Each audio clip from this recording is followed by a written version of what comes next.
Van Halen, that one there, Can't Stop Loving You, just happened to be one of our favorites right here in TRAXXfm, and also for them who is right here in the studios. Very good morning, welcome to the show. This is Gilbert here on What Matters. It's 20 minutes past the hour, and as we said, this is the interview hour. What Matters, Dr. Muhammad Fairuz Abdul Karim will be talking to our guest in the studios. Happens to be a consultant urologist, UiTM, Private Specialist Center, UPSC. And our topic for today on What Matters, frequent urination in men. Is it normal, aging, or is it a medical problem? So we'll be diving into our topic right here on TRAXXfm, What Matters. And with regards to health, all right, now just let me give you a little introduction here. Frequent urination in men, normal aging or medical problem, Dr. Muhammad Fairuz Abdul Karim. And yes, this particular issue, okay, many men notice they need to urinate more often as they get older. All right, now is this a medical problem or is it aging? And getting into our questions today. But just before that, we would like to get to know our doctor. And I will be addressing doctor as Dr. Shah later on during our show. All right, so welcome to TRAXXfm. A very good morning to you, doctor. Doctor, how are you? Good. How are you, Gilbert? Okay, Thanks not for too bad. having me here. You're welcome. Doctor, I believe this is your first time on TRAXXfm. Yep, correct. Okay. All right, now going out to our listeners, if you'd like to say hi to a doctor, if you'd like to have any questions put on to our good doctor here, you could do so on our socials. We happen to be live on TikTok. That's TRAXXfm Official, or probably you can find us on our Facebook page. That's TRAXXfm. So get on board, get with us, join the conversation if we have to, or probably just greetings will do. All right, now diving into our questions, but just before that, we would like to get to know Dr. Shah, who is in the studio with us. Doctor, could you just tell us a little bit about yourself? All right. So hello, everyone. My name is Muhammad Fairuz Shah, and people call me as Dr. Shah. I'm a consultant urologist from UiTM and also practicing in UiTM Private Specialist Center. Okay. And Doctor, how long have you been in this particular field or your profession? So I've been a doctor since almost like 10 years, still first started. Okay. And I become a urologist since last few years ago. Wow. Okay. And yes, our topic today, this is something that many of us have this particular issue, especially when sleep has been disturbed. Now, that's not a very good thing, especially when nights and things like that, when you have to rush to the washroom. And yeah, okay. So getting into the questions with Dr. Shah right here. Doctor, what is the prostate? Let's understand the human biology first, and then we get into the other common questions. All right. Could you just explain a little bit about how does this particular or how does prostate contribute to or to urinary problems in men or as they get older? Yeah, just explain on that one there. Thanks, Gilbert. It's a very good question. So before we dive into the most of lower urinary tract symptoms and also the problems with urination, it is always good to understand where is the prostate located in the human body, and what is the function.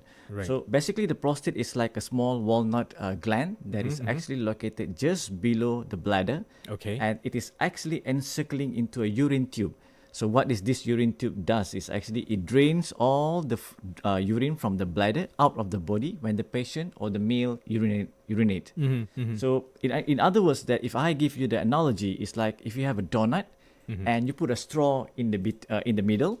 So that is how the prostate located in human body. It is encircled into a urine tube or something called urethra. So when it is enlarged, so what it will do is actually it will squeeze into the urine tube. And this will eventually cause all the problems with urination, the symptoms of obstruction and so on. So that is where that is where the prostate in the human body. But what is the function? What does the prostate do to men? Is that it involved in sexual health.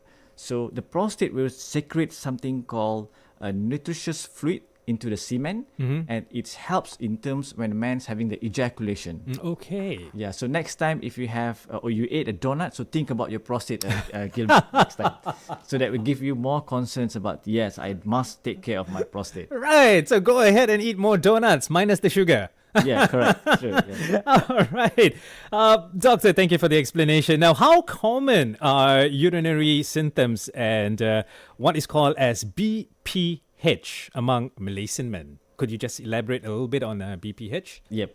So BPH stand for benign prostatic hyperplasia. Okay. Simply means that the prostate is enlarged, or some people call this as benign prostatic enlargement. So when it is enlarged, it will cause all these symptoms. Okay. So the previous studies have shown that it is actually affecting the Malaysian men almost like 30 to 40% when they are actually more than 50 years old. Most of the men think that this is a normal aging process, so they don't seek much attention, thinking that this is just part of life. Okay. But in fact, that all these problems with urination is actually there is a treatment for that. So the best is actually to seek the treatment as early as possible. Right. Okay. Okay. And just one more question here before we take a short song break, just for a breather, Doctor. Yeah. Okay. Should these symptoms, as mentioned, be accepted as part of aging, or are there effective treatments available for situations like this? Yes, a very good question, Gilbert. As I mentioned previously, that most of the Malaysian men think this is a normal part of aging. Yep. So they don't bother much. They don't, what do we call? They don't pay much attention to all these problems with urination. Okay. But in fact, at this, if you look on a different perspective, that the problem with urination is going to affect their daily life.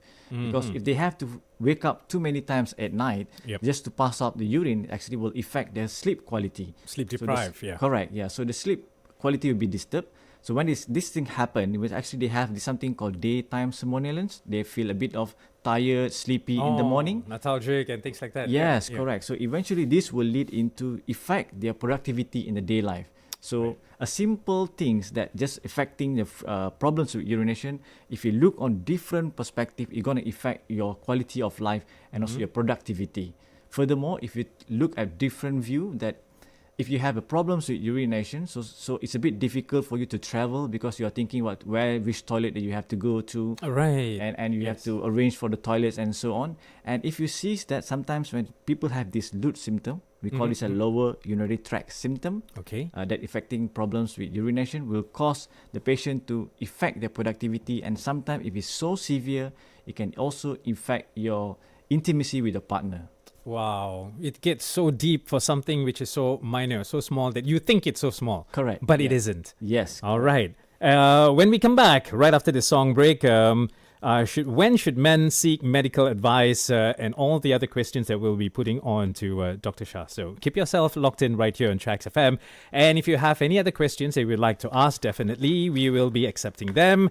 If we manage to see it, okay? We are on TikTok Live, that's TRAXXfm Official, or probably you can catch us on Facebook Live, that's TRAXXfm. So today's topic, interesting, frequent urination in men, normal aging, or is it a medical problem? Dr. Muhammad Fairuz Abdul Karim, consultant urologist, UiTM Private Specialist Center. We'll be digging in and diving in more on our topic today. What matters? Stay tuned.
From the three elements of life, earth, wind, and fire. And these guys sang it well. September, right here at TRAXXfm. Hi there, very good morning. Welcome back to the show. This is What Matters. And we are talking to our guest in the studio, who happens to be a good doctor, Dr. Muhammad bin Fairuz Karim, who's in short, we are addressing him as Dr. Shah. And he happens to be a consultant urologist, UiTM Private Specialist Center. Frequent urination in men. Is it normal aging or a medical problem? And we were talking to our doctor as he did explain really in depth about what is a prostate and how important does the prostate play in our human body, and of course the symptoms and of course the problems that we face, especially when you are frequently urinating at night. Sleep deprived can happen. A lot of other things can happen. And we're diving into more of our questions today, talking to Dr. Shah. And this one here will be about the medical advice and when do you seek them, all right? So, Doctor, when should a man seek medical advice if he frequently wakes up at night to urinate? Yep, thanks, Gilbert. So, the answer to that question is actually if you have a problems with LUTs, and if you wake up 1 or 2 times at night just to pass the urine, so you should actually seek the medical attention before it's too late. Okay. Why is it so? It's because these frequent urinations in men, if it's happened at night, it can be something called nocturnal polyuria, or if it happens in the morning, it can be due to many reasons. And one of it is because of the enlargement of the prostate, and it can still be because of uncontrolled diabetes, or it can be another condition we call this as overactive bladder. So to seek medical attention as early as possible will be the best, so that you can actually treat what are the really cause of the man who having these frequent urinations in their daily life. Right. Okay. All right. That's interesting. Doctor, what simple lifestyle modifications can help manage lower urinary tract symptoms? That's what LUTS stands for, right? Correct. Yeah. So that is LUT stand for. So it would be good that if you can understand what is LUT stand for. LUT stand for lower urinary tract symptom. It is divided into two, in which is one of it is called as voiding symptom, and another one is called as a storage symptom. Okay. So the voiding symptoms mean the patient or the man will have problems in terms of passing urine. So they have to a bit of straining to pass the urine. Or sometimes when they pass the urine, the stream is not really smooth. And it's like interrupted or intermittent stream. Yes. And sometimes when they pass the urine, they feel that inadequacy. They have to go back again the second time to pass the urine. And they have something called post-dribbling when they pass the urine. So the urine is still dribbling when they think that they have finished or completed passing up the urine. So that is all towards something called voiding symptom. And on the other hand, it's called storage symptom. So the storage symptoms means that when the urine is not empty fully in the bladder, it will irritate the bladder and causing some of the symptoms.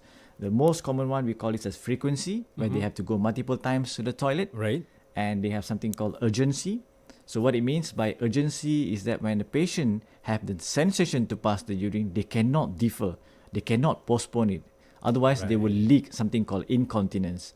And last, something called nocturia, when they wake up too many times, as we have discussed before. Too many times wake up at night to pass the urine will affect your daily life. So what can you do actually to try to minimize this symptom? So there are things that actually the man can do before they seek the medical attention. By number one, try to reduce all this coffee intake. And also tea, because we know that coffee, I believe that you and myself are guilty as charged, that we need to drink coffee in the day, otherwise we can't actually work properly. 1 cup a day, not more than that, I think. Correct. 1 cup a day is considered as normal and adequate, but some people, they have too much of frequent coffee intake in a short duration of time. So this coffee and tea, they have something that can irritate your bladder, and also known to cause diuretic when you pass more urine. That's why if you realize you drink coffee, you feel the sensation to pass urine after that. So if you can, if possible, try to reduce the coffee intake and tea. And let's say that you want to sleep, so even tea, doctor? Yeah, even tea, correct. Tea got some ingredients inside that can actually makes you become more diuretic. So to produce more urine, and you have to go to the toilet more frequent. So Another one that you still can do is that maybe you can try to avoid drinking too much of liquid or water about around 1 or 2 hours before you go to sleep. Sleeping. Correct. Yes. Yeah, because whatever goes in has to go out. Yep. So if you take a lot of water in and somehow it has to go out, and if you have a problems with all this urination, so it's going to get worse. And some people, what they did is they make it like when they wake up at night to pass the urine, they drink more water. So it becomes like a vicious cycle. So it never stops and it never ends. So you drink more water, you have to pass more urine when you go to sleep. And last but not least, maintain a healthy lifestyle. I believe that you're a runner. You're running here and there. We were talking about this off air. Yeah. Correct. We're just talking about it before. So if you have a good lifestyle, you have a healthy body, adequate body mass index, and so on, this will eventually help you to prevent from your problems with urination getting worse. Yes. Okay. That's very important. A healthy lifestyle. 1 to 1.5, maybe 2 hours before sleeping, reduce or probably stop drinking water. Correct. Before sleeping. Yep. Yeah, that's what are the advices that the doctor is giving us. Doctor, this one here. Now, what are the latest treatment options for BPH? We were talking about this much earlier on. Beyond medication. Yeah. What would you say? Yeah, so nowadays that we have a new invention of in treatment of prostate, because we understand that the conventional or the traditional medication and traditional procedure that cause a bit of side effect and complication to a patient. Right. The worst they were afraid was incontinence and also affecting their sexual function. Okay. So nowadays that we have a new invention, or we call this as modern technology, modern treatment, in which it minimizes the side effect of the complication, and it give better and have the same efficacy as the traditional medication or the conventional treatment. So we have something that we use a water vapor to treat or to kill the prostate size. So if you can still remember the donut that we discussed before, so if let's say that donut is reducing in size, so it will open up the channel, the urine tube channel, to make the patient better and easier to pass the urine. So that is what we use a water vapor therapy. And some other things that we insert the implant inside the prostate to actually open up the channel again, so that make the pathway or the urine tube become clear and bigger, so easy for the patient to pass the urine. And we do have in certain center that we using the laser therapy. So with something we call this as enucleation, where we remove the prostate. It's like peeling off the orange from the skin. And so it's minimize all this what do we call the complication that the patient are afraid or worried about. Okay, so these are some of the procedures, right, Doc? Correct. Yeah. Okay, that's very interesting. There's so many ways of treatment here, Doctor. Since we are talking about treatment, remember the part when you said you insert something into your prostate, right, to open up the path, all right? Yeah. Is it permanent, or can you remove, or you have to remove it after a certain time? Is there a time frame for it? I see. Yeah. So it's a good question actually, Gilbert. So we have do something for a temporary one, where we insert the implant. The implant will cause the compression over the prostate, and eventually we'll remove the implant so that the channel will be much open. Right. Or some other things that we can insert something we call as a stent that is more permanent. Right. Yeah. Yeah. So the stent is helping to open up the channel of the prostate. So these are the things that we reserve for maybe a patient who actually have high risk to go for operation, or they are not really fit to go for this intervention. Okay. So these are the things that are available. So there are choices. Correct. Multiple choices. It's always best to have the right consultancy. Short ID here, and we'll come back with more questions. Don't go anywhere.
Welcome back to the show. Hi there, this is Gilbert here, and we are talking to our guests in the studios. It's always fun to have our guests because we have a lot of good times when we are off air with our guests, being a little naughty with them. Dr. Shah, our guest in the studio, and yes, I think we had a couple of our followers who did say Man DJ, where's the DJ? And yes, Malunia DJ or something like that, right, Achu? By the way, Achu is here with me, my producer, together with our guest in the studios. What matters? Talking to Dr. Muhammad Fairuz Karim, the consultant urologist, UiTM Private Specialist Center. Then our topic today, frequent urination in men. Is it normal aging or is it a medical problem? We are addressing our guest in the studios is Dr. Shah. And it was really interesting to understand this particular symptom or problem that sometimes some of us face, especially frequent urination. And when it happens at night, you get sleep deprived and a lot of other things that can happen. And having that lifestyle, maintaining the lifestyle is very important. Some of the do's and don'ts that we need to do. And of course, yes, if you happen to be one of those who just wake up at night and just run to the bathroom, well, I think slowing down on water intake just before sleeping is one of those methods. And then we're also talking to Dr. Shah with regards of some of the medical treatment that's been extended to patients, right, Doc? Yeah. Okay, Doc, so we've got a couple of more questions here and we're going to wrap up this particular hour, and it's a build-up to the midday news. We've got news coming in from the Radio News Center. Doctor, now these treatments that we were talking about earlier on BPH and LUTS, could you just explain a little bit more now? These treatments do these treatments have any impact on sexual function or fertility in men? Yep, that's a good question, Gilbert. Actually, so most of the men actually afraid to go seek the medical attention or treatment. Yeah. Is because they think that whatever the treatment that we have might going to affect their sexual function. Yes. So that is something that is really understandable. So because some of the medication that we have, the medication for the prostate, it do block the hormones that are secreted by the testes and it goes into the prostate. So somehow some patient might have this problem with sexual functions, might have the side effect of the medication, but worry not. All this side effect can be treated by other medication or can be treated by some other ways. All right. And that is one in terms of medication. In terms of in procedure or operation, yes, the conventional or the traditional medication is procedure do have some effect or complication with sexual function, name it as retrograde ejaculation. Some people have this erectile dysfunction and so on. So that is where the modern technology, the modern treatment is come into a role where it minimize all the side effect of sexual function. Okay. Yep. So that's the explanation by Dr. Shah. Doctor, what are some common misconceptions about Malaysian men regarding urinary symptoms? Yeah. So I like this misconception part is because that some people think that they know something is true, but in fact that is really not. So some of the things that are quite common among our society and men is that people are thinking that frequent urination is part of the aging, so that they don't pay much attention to. But we have discussed that this frequent urination can have productivity of life. So always good to seek the medical attention early. And people always think that if you have a problem with urination or problem with passing urine, most likely maybe something wrong with your prostate, and it can turn out to be a prostate cancer. So people have to understand that enlargement of the prostate, or we discuss about BPH, is totally different from the prostate cancer. So it's not like if you have a problem with urination, you're going to end up with a prostate cancer. So that's why people feel a bit worried. They don't come and seek medical attention. And last but not least is that one thing that I want to educate the listeners out there, that some people thinking that when they look from the TikTok or the social media, they found that some medication, especially the herbal medication and the traditional medication that are actually self-claim that can actually treat the prostate problems and so on. So my sincere advice is actually to have this carefully seek this problem, because otherwise when you take all this traditional medication, when you consume all this traditional medication who have not have a clear certificate. Yeah, it's going to cause problem. It can affect your kidney function and so on. So you got to think about the other one there. Correct. Kidney. Correct. Yeah. Okay. So it does not have any proper clinical trial or study scientifically proven to mention that it is actually going to help in your prostate problem. Right. Yeah. So don't pandai-pandai lah. Correct. So don't pandai-pandai. That is the correct word. So don't pandai-pandai. Doctor, are there any screening tests available for early detection? Okay, so to say it's a screening per se is not really true. So what we do is when the patient came to us in urology, so we will do something called history taking, and we will assess the symptoms of the problems, the loot symptom, based on something called IPSS score. So the IPSS stands for International Prostate Symptom Score, in which you can easily Google online and you can just answer it on your own. So based on this IPSS score, we will categorize the patient based on mild, moderate, or severe. There you go. Correct. So the treatment will be based on whether the patient belong to mild, moderate, or severe. So and also on top of that, when the patient come to see us, the urologist, we will do something other tests also. So we just do the ultrasound to assess how big the prostate size is. And we will do something that this is the most patient or the most men does not like it, where we do something called digital rectal examination, where we put one finger to feel for the prostate, estimate the prostate size. And we do something called uroflowmetry. So what it means by the patient will pass the urine in a special test. And this test machine will tell you how good the flow is and what is the pattern of the stream. Oh, that doesn't sound scary. Yeah, this one is just like simply just passing out urine, urinate in a special machine that it can actually tell you. So you can test whether everything is normal and things like that and all that. So that's not so shocking lah for some people. Yes, yeah. Okay, doctor, this particular question is not in my list, but we were talking about it off air, and I think it's sometimes nice to share with our listeners, right, doctor? Is there? We were talking about the way that we urine when we squat. You know, sometimes we have the squats, and then we have the sitting bowls and things like that.